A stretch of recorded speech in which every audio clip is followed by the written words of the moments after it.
Matt Underwood, Rick Manning here, and now we're happy to welcome to the booth El Presidente, yes, Dennis indeed. Martinez. How are you? Fine, and you? It's great to have you with us, and great to have all of the guys here for this 1995 reunion weekend. What has it been like for you to see some of your teammates and interact with them again? Well, it's always great to come back to Cleveland. This is a great city, great town for baseball. I just remind me when I was here, throwing the first pitch for this beautiful ballpark, 1994. I mean, it was packed. I mean, that was great excitement. We had a great year. The fence was great. I mean, you know, we had a ball. I mean, we were just enjoying it.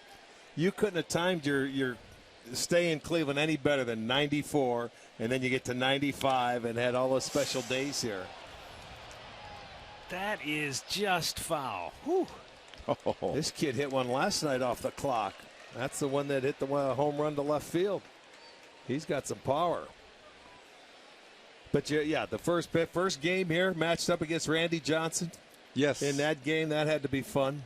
Well, as a matter of fact, it's happened again in the sixth game of the playoff. Yes. You know, in Seattle. So what a coincidence, you know. Yeah. But being in the Kingdom, facing Randy Johnson at the Kingdom, you know, that was exciting. That was a great game. And, you know, the good thing about that year was the people were behind us 100%, and we want to give it back to them every single game because they deserve it.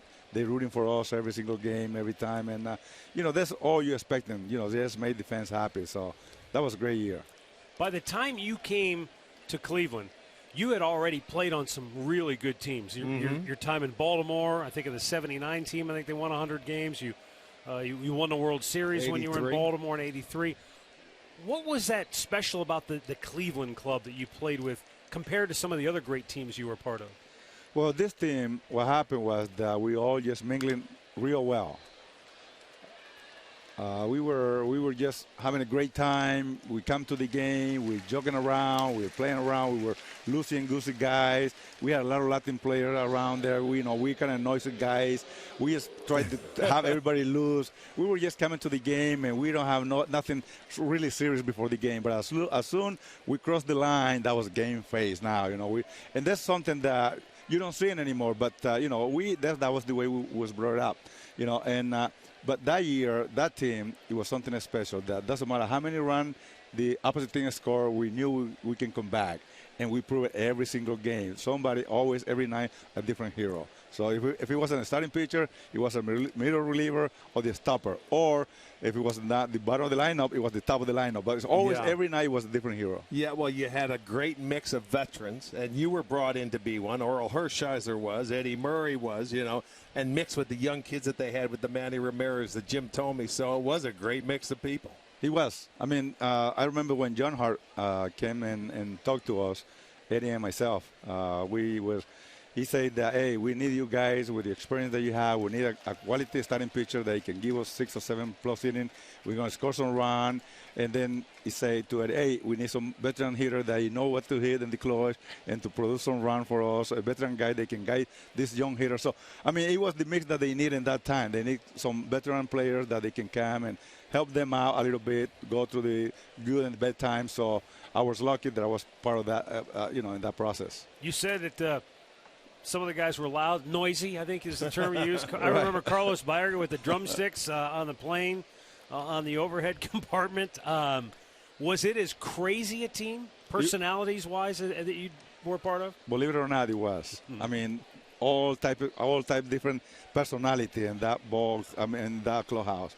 If one of you guys walk in, you would say, "What's going on here?" I mean, this is something crazy. You know, it was. I mean, but it was joyful though. It was good because at the end of the day, we just came back inside to the clubhouse, and we had the victory. We had the W. So Mark Hargrove, he did a great job with the coaching staff. We had a Buddy Bell as a bench coach, and Jeff Newman, and Nelson, and Louis Isaac. I mean, that was all the way around. It was a great environment.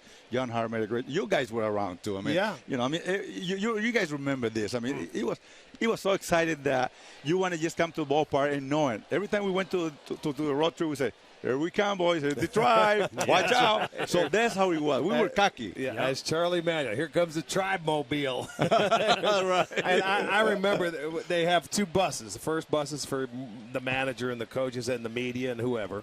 a couple of players, but that second bus was that dangerous, wasn't it? He was. Louis Isaac was on there, Yes. and Charlie, and that was about it. Well, that's basically what it was. I mean, they let us play. They were, make us lose, and they just let us do whatever we were going to do. But like I say, Mike was there in front of that bus and say, hey, guys, do what you got to do. But when you come to the ballpark, just give me 100%, and we'll be okay. And that's what we in. Well, the other thing, Dennis, I never really thought to ask you was, so you grew up at the Orioles, an old Memorial Stadium. Right. Not that old. Come on. Let's go. Yeah, he played there. I was facing him back in baseball. Let's go, kid. Yeah. Then Montreal. Montreal wasn't exactly a baseball paradise. Right. You came to Cleveland, brand new ballpark. You probably had never seen a ballpark with the amenities, because this was sort of the new wave of, now everybody's got a palace. This was one of the first of its kind. What was that like for you as a player? Well, that's what it caught my attention when I came in before I signed the contract, because they brought me in, and I saw that beautiful view out there, and I saw the new ballpark, and I go, wait a minute, this is heaven. I mean, can you imagine me pitching in this ballpark? I go, I don't know, what does it look like, because it looked so close to me, on the line. But I said, well, if they're going to hit the ball out of the center field, that's going to be a really great ball hit. But so I said, I got to go with my chances. I can pitch them up and away and extend the arm and see if they can hit it out that way. So that was my mindset when I came to pitcher. But just coming here, I was in the winter when it was cold, but just to see the structure of this ballpark caught my attention, because it was one of the new ballparks at that time, and it was great, and it's still beautiful. I still love it. Yeah. I still love it. It's still in great shape. Hey, did you hear today there was a no-hitter in Washington? Max Scherzer came close to having a perfect game today. He had 8 2/3 innings, had a 2-2 count on the hitter, and hit the guy. Wow. He went to first base and got the no-hitter. But you pitched a perfect game, too, in Montreal against the Dodgers, right? Yes, sir. What was that like? Well, you got to remember the one. You were a part of that, too. Well, Len Barker. Hassey and Ron caught Hassey that was game. there, That's too. right. Yes. You were a part of that, too, with Len Barker and Ron Hassey. Right. Well, and Hassey caught your That's no-hitter. right. That's the only guy to catch 2 perfect Isn't games. that something? Yeah, it really is. And you know what? Ron Hassey, man, is one of the coolest guys that I never saw. And it's funny, too, that, that's what we always remember. I mean, I know people hate to see us talk about our time.